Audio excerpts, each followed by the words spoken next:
Hello बच्चों, let's read the question which says that the sarcolemma lines are option A is muscle fiber, option B is fascia, option C is fascicle, option D is all of these।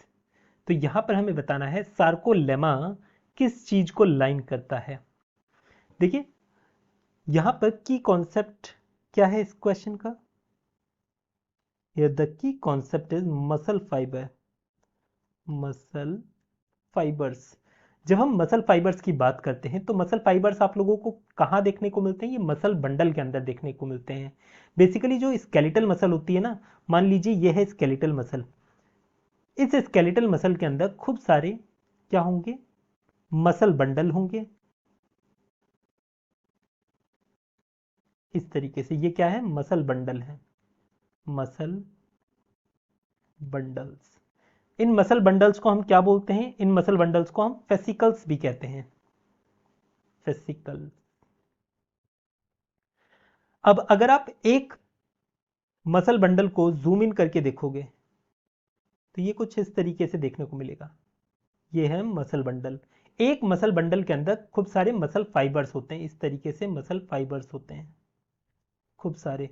जैसे एक बिजली के तार में खूब सारे होते हैं ना, कॉपर वायर, वैसे ही। अब ये जो मसल फाइबर है ये क्या है, मसल फाइबर, मसल फाइबर। इन मसल फाइबर की जो आउटर कोटिंग होती है उन्हें हम बोलते हैं सार्कोलेमा। क्या बोलते हैं, आउटर कवरिंग को, आउटर कवरिंग को हम बोलते हैं सार्कोलेमा, सार्कोलेमा। और इसके अंदर जो फ्लूइड भरा रहता है उसे हम बोलते हैं सार्कोप्लाज्म। तो यहां से हम इसका आंसर कर सकते हैं the sarcolemma lines are muscle fibre. Option A इसका करेक्ट आंसर है।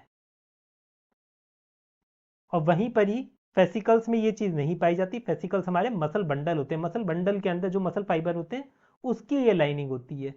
तो ये एलिमिनेट हो गया। ना ही ये फेसिया के अंदर देखने को मिलता है। फेसिया मतलब ये जो मैंने पार्ट बनाया ना ब्लू कलर से, स्केलेटल मसल का जो कोलेजिनस कनेक्टिव टिश्यू होती है उसे हम बोलते हैं फेसिया। तो ये भी इसका आंसर नहीं होगा। तो यहां से हम इसका आंसर कर सकते हैं option A is the correct answer for this question. I hope you understood it well. Best of luck.